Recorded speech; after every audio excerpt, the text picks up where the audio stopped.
The paper made almost no sound when I tore it, but the room went silent anyway. One moment, my younger brother Marcus was standing beside our grandmother's Christmas tree, telling me that my 11-year-old daughter and I had brought enough sadness into this house. The next, he was staring at two halves of a release authorization worth £121,000. "Nia," my mother whispered, "tell me that was a copy." I folded the torn pages once more and placed them beside the untouched sweet potato pie. "You just told us to leave. I'm making sure our money leaves with us." My name is Nia Brooks. I was 42 that Christmas, a Black American archival conservator living in Savannah, Georgia. My daughter Zoe was 11, tall for her age, all careful brown eyes and neat shoulder-length twists. 3 years earlier, her father had walked out after deciding marriage and responsibility were obstacles to his fresh start. Since then, Zoe had learned to listen before entering rooms. I hated that she had become good at it. The house belonged to my mother, Celeste, on East 38th Street. It was where my late grandmother, Nia Brooks, had tested recipes for the small lunch counter she opened in 1968. Odessa could turn red rice, okra, and one stubborn cast-iron pot into enough food for half a block. When she died, Marcus took over the restaurant and renamed it Odessa House. I preserved her journals, taped interviews, photographs, and handwritten menus because Grandma had asked me to. That distinction mattered. Marcus owned the restaurant equipment and lease. My mother owned the house. But I controlled the Nia Brooks archive and the registered family brand under a trust Grandma created before her death. Nobody discussed that at Christmas. They preferred saying I was keeping old boxes while Marcus did the real work. 2 months before the dinner, a London hospitality company called Pembroke Heritage Hotels approached us. It wanted a 5-year license to build an Odessa-inspired dining program in 3 British hotels. The proposed advance was £121,000, held in escrow until every condition was met. Marcus spoke as though the money were already his. I kept reminding him the offer was for a limited license, not a sale, and that the trust required my written approval. He became unusually kind. My mother started calling every Sunday. My older Aunt Denise sent matching Christmas sweaters for Zoe and me. For the first time in years, my family seemed interested in more than what I could authorize. That should have warned me. On Christmas morning, Zoe and I volunteered at Second Harvest of Coastal Georgia, then drove past Forsyth Park toward my mother's house. Zoe carried a framed copy of Grandma Odessa's first handwritten menu. I carried the final escrow authorization in a Navy document case. I had not signed it yet. At the front door, Marcus's wife, Simone, looked at the case before she looked at my face. Inside, everybody wore matching burgundy sweaters except Zoe and me. Aunt Denise claimed ours had been lost in shipping, yet I saw 2 unopened burgundy packages behind the hall table, both labeled in her handwriting. Then Zoe leaned close and whispered, "Mom, why is Grandma's picture missing from the wall?" The portrait had been replaced by a glossy architect's rendering of a rooftop bar bearing the words Odessa International. It was not part of the agreement I had negotiated, and in the bottom corner, beneath Marcus's name, was a second signature line already filled in, with mine. I photographed the rendering before anyone noticed. Marcus entered carrying champagne and gave me the broad smile he used for lenders. "Tonight is about moving forward," he said. "No more museum thinking." He winked toward the kitchen. "Ask my wife if you don't believe me. She's seen every figure." Museum thinking. That was what he called protecting Grandma's name from becoming decoration. At dinner, he announced that Pembroke's money would fund a new rooftop space at Odessa House. My mother clapped. Aunt Denise cried. Simone raised her glass and thanked Marcus for saving the family legacy. Nobody mentioned that the British company had prohibited construction spending until its cultural review was complete. I asked Marcus where he found the drawing. He said it was only a concept. Then Simone corrected him without realizing it. The bank loved it. The table shifted.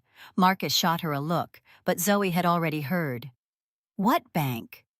"That's not confirmed yet," Marcus said quickly, still watching Simone. My wife gets ahead of herself when she's nervous.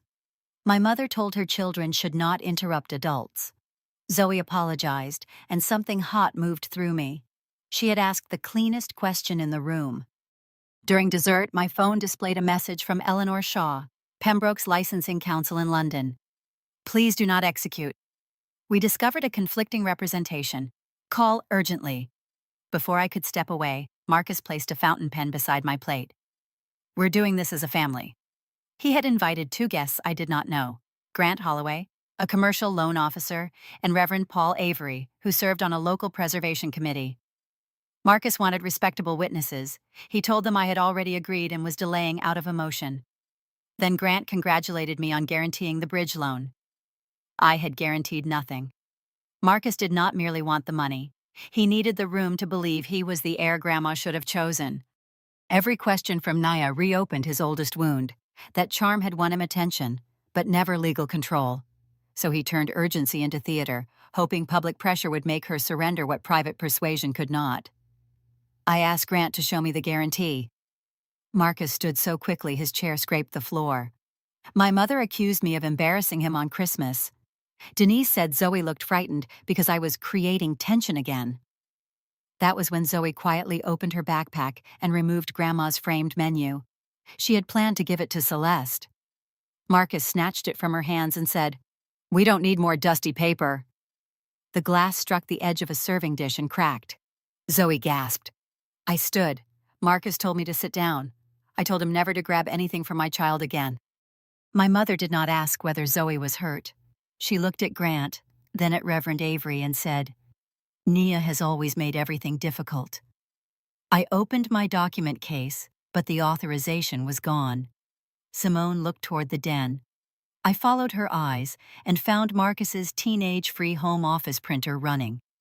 On the tray were scanned pages of the agreement and a signature sheet bearing a traced version of my name. Beside it sat a courier envelope addressed to London. Marcus came behind me and shut the den door. He admitted he had submitted a preliminary copy so the bank would release a $90,000 bridge facility against the expected licensing money. He insisted the forged signature was only a placeholder. If I signed tonight, no one would ever know. I said no. He opened the door and announced to the family that Zoe and I were leaving because I wanted the restaurant to fail. Celeste looked at my daughter and said, "Then take your bitterness out of this house." Zoe reached for my hand. Marcus held out the stolen original authorization. "Sign it or get out." If your family forged your name but claimed it was to save Grandma's legacy, would you sign yes or no? I took the paper from him, and for 1 second, everyone mistook that for surrender. The root mechanism is ancient, the debt empire cycle. Every empire follows the same sequence: expansion, overextension, debt accumulation, currency manipulation, psychological shift, stable decay. Japan walked this path in fast forward. The Plaza Accord in 1985 forced the yen to skyrocket against the dollar, from 240 yen per dollar to 120 within 2 years. A 50% currency appreciation in 24 months. Japanese exports suffocated overnight. A Toyota that cost Americans $10,000 suddenly cost $20,000. Sony televisions doubled in price on store shelves. Orders vanished. Factories idled. Unemployment spiked. Political pressure exploded. The government faced a choice: accept recession or flood the system with cheap money. They chose the flood. Japan's central bank slashed interest rates to near zero. Credit detonated across the economy like a financial supernova. But here's what most people never understand: this wasn't an accident. The bubble wasn't inflating itself. It was being inflated, by design, by the gravitational architecture of American monetary power. Japan became the battery powering the entire global dollar system. Here's the invisible mechanism. Borrow yen at 0% interest, convert those yen into US dollars, deploy that capital into global markets, American Treasury bonds, European stocks, Latin American debt, Asian infrastructure projects. This is the carry trade. one of the most powerful forces in modern finance, and completely invisible to ordinary people. Trillions flowing silently through the banking system, chasing yield, financing growth from Sao Paulo to Singapore. And beneath the carry trade runs an even darker architecture, the euro-dollar system. A shadow network of dollar-denominated debt circulating outside U.S. borders, created in London, traded in Hong Kong, settled in Singapore, never touching American soil. Dollars that exist outside the Federal Reserve's control, outside its regulation, beyond its full visibility. The euro-dollar system is the hidden ocean beneath the visible economy, and Japan was the engine pumping liquidity into that ocean. Japan didn't just fuel its own bubble, it fueled the world's expansion for a decade. Think of the global economy as an electrical grid. Japan was the massive battery storing charge. The dollar was the current flowing through copper wires. Every nation on Earth drew power from that system to finance their growth, but batteries drain, and when they do, the lights go out everywhere simultaneously. In 1989, the distortions became grotesque. Tokyo real estate was valued higher than all of California. A single square meter in Ginza, prime commercial district, cost $1.5 million. The Imperial Palace grounds, if sold, could theoretically purchase the entire state of California. The Nikkei stock index hit 38,915 points, a level it wouldn't touch again for 33 years. Japanese corporations bought Rockefeller Center in Manhattan. They acquired Columbia Pictures. They purchased Van Gogh paintings at auction for record-shattering prices. The world watched with a mixture of awe and rising resentment. Japan looked invincible. Then the psychology flipped like a light switch. Fear replaced greed in the span of months. Confidence evaporated into doubt. Certainty dissolved into paralysis. People began saving obsessively, stuffing cash into postal accounts earning nothing, investing cautiously to the point of complete risk aversion, spending minimally, postponing purchases indefinitely. Consumption, the engine of 70% of GDP, seized up. Growth didn't just slow, it stopped. Not in the factories, not in the banks, not in government policy. It stopped in the collective mind of the nation. Here's the truth most economists miss. An economy stalls when its people stop believing in the future. No amount of government spending can restart an engine when the fuel is psychology. And the psychology has turned to ice. Japan entered what economists call a liquidity trap. Interest rates slashed to zero. Banks flooded with reserves, but nobody borrowing, nobody spending, nobody building, nobody taking risk. Cash piled up unused in vaults while the economy sat motionless. The machinery still operated. Offices opened. Trains ran precisely on time. Factory floors hummed with activity, but the economy stopped moving forward. This is stable decay, not hyperinflation, not bank runs, not revolution or social collapse or visible catastrophe. Just a slow, grinding halt, like a watch that ticks forever, but the hands never advance. The economy died from the mind outward, first in collective belief, then in household behavior, then in corporate investment, then in national policy. A psychological virus spreading through every layer of society until stagnation became the new permanent equilibrium. And here's what makes this pattern so dangerous. It's nearly impossible to reverse once it locks in.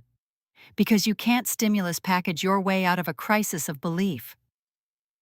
Zoe and I left in the rain. We did not sleep in a hotel. My colleague, Dr. Rochelle Green, opened her guest room near Ardsley Park and put cocoa in Zoe's hands without asking for the story first. That small courtesy felt larger than Christmas. The next morning, I contacted the Beach Institute African American Cultural Center, where Grandma had donated community materials decades earlier. With the curator present, we opened the blue ledger referenced in the recording. It was not an account book. It was a correspondence log documenting the first years of Odessa's lunch counter. Between supplier notes and catering orders were letters from Thomas Bell, a civil rights photographer who had helped Grandma secure her original storefront. One letter named my biological father. It was not the man who raised Marcus and me. My mother had spent 42 years telling me my father abandoned us. The letters showed Thomas had asked repeatedly to meet me and had established a small educational trust in my name. Celeste returned every letter. After Thomas died, the unused trust passed into Grandma's Archive Foundation, the same foundation that gave me legal control. Celeste's cruelty had grown around an old terror. If Nia learned that another man had wanted and provided for her, Celeste would lose control of the family's central story. She had mistaken secrecy for protection until the secret became the reason she favored Marcus. Her resentment was not proof that Nia was difficult. It was the cost of maintaining a lie. The ledger also contained the line Marcus had misunderstood.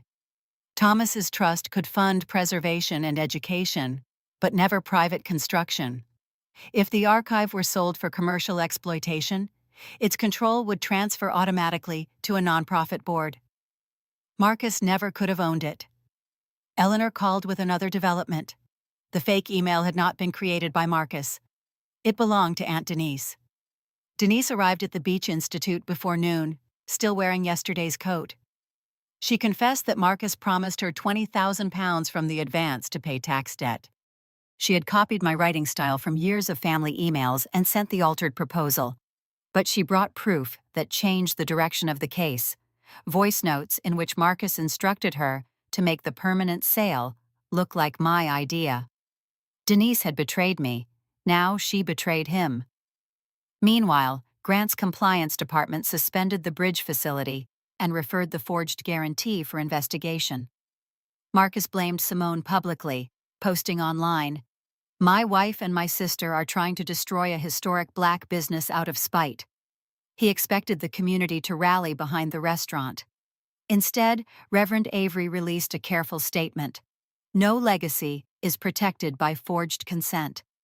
Former employees began sharing records of unpaid overtime, and vendors produced overdue invoices. Marcus had built a public identity around saving Odessa House while privately draining it. The biggest blow came from Zoe.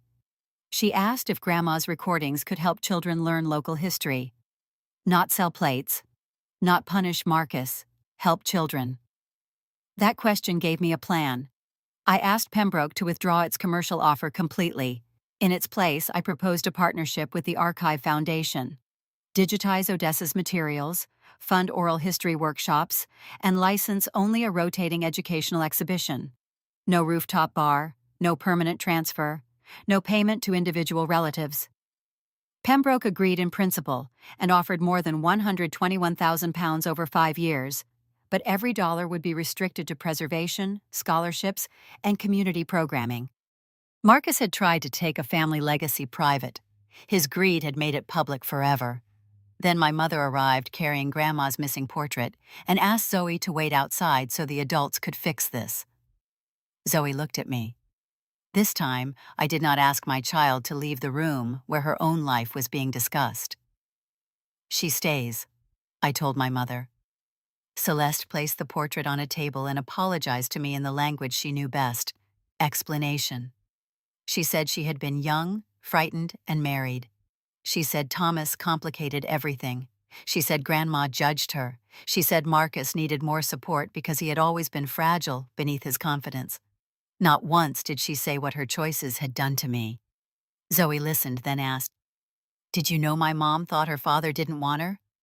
Celeste's mouth opened, but no answer came. Zoe's question stripped away every adult excuse because children measure harm by what someone had to live believing. Celeste wanted forgiveness to restore her position without requiring her to face the years she had stolen. Nia wanted a mother, but she finally understood that reconciliation without truth would only recruit Zoe into the same silence.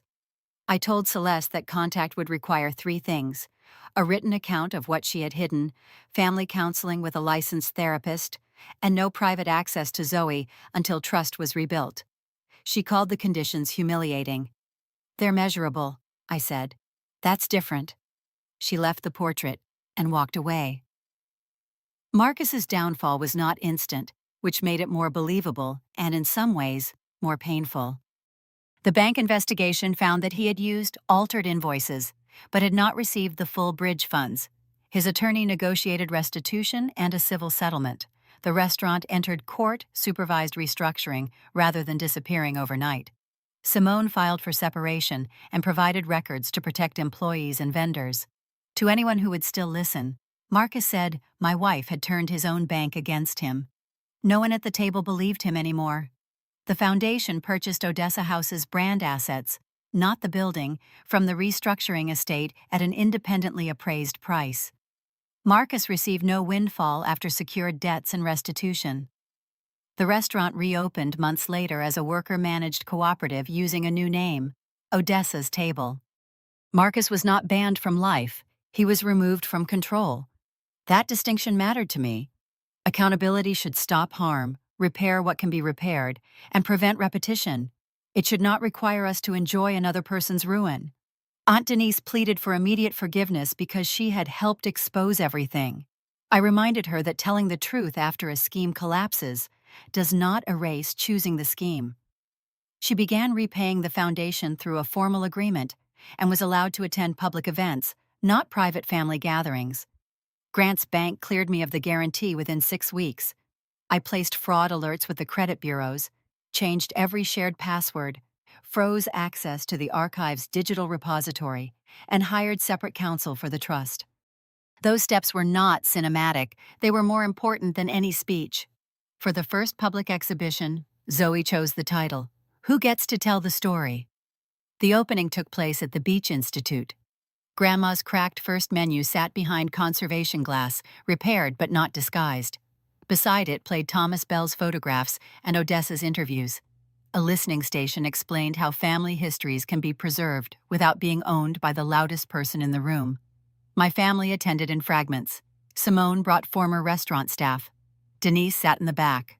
Reverend Avery greeted visitors. Celeste did not come. Marcus stood across the street for several minutes but never entered. Zoe saw him through the window. "Do you feel bad?" she asked. "I feel sad," I said. "That isn't the same as changing the boundary." She nodded and returned to helping an elderly visitor use the headphones. That evening, I found an envelope beneath Grandma's portrait. Celeste had left it with the front desk. Inside was the first letter Thomas ever sent asking to meet me, and a note from my mother containing only 7 words. I was wrong. I will begin telling everything. Celeste kept one promise. She wrote the account. It did not make her innocent, but it was specific. She named dates, choices, lies, and the people affected. 3 months later, she began counseling alone. 6 months after that, I agreed to meet her in a public cafe near Forsyth Park. Zoe did not attend.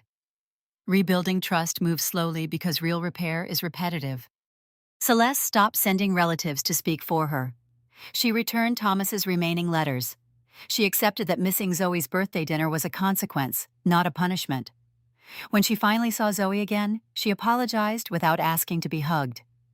Marcus sent no apology for almost a year. His first letter blamed pressure, banks, Simone, and me. I returned it unopened through counsel. His second letter contained no excuses. I read it, but I did not answer immediately. My family had always treated access as a birthright.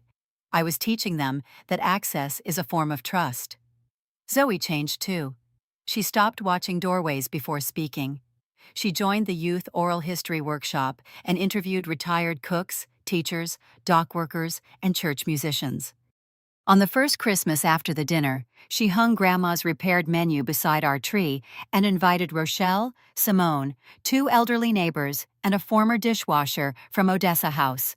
No matching sweaters, no performance, just people who knew that belonging should not require collateral. This story reminds us that family trouble rarely arrives labeled as abuse or fraud. It may sound like, "Sign this so we can move on," or "Don't embarrass us," or "Your brother needs it more." For older adults, retirees, and people rebuilding after the death of a spouse, the safest response is often practical before it is emotional. Keep copies of trusts, deeds, insurance papers, passwords, and loan documents somewhere only you or a genuinely independent professional can reach. If anyone rushes you to sign during a holiday, illness, funeral, or family crisis, pause. A legitimate agreement can survive one night and a second opinion. Choose one person outside the conflict, a solicitor or attorney, financial advisor, social worker, faith leader who is not financially involved, or a steady neighbor, and tell them the plain facts. Isolation makes manipulation sound reasonable. Documentation gives memory a handrail when grief, age, or pressure makes details difficult. If adult children or relatives ask for money, decide in advance whether it is a gift, a loan, or something you cannot afford. Put the answer in writing. Do not risk housing, medication, retirement income, or emergency savings to preserve someone else's image. Helping should not require you to become unsafe. And when reconciliation is possible, look for behavior that can be measured. Truthful records, repayment plans, counseling appointments, respected boundaries, and apologies that do not demand immediate access.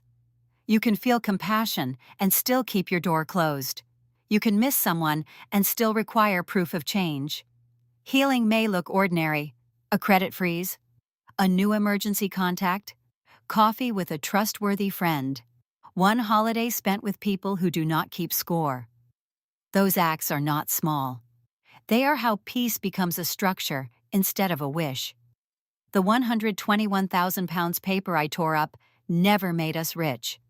What replaced it did something better.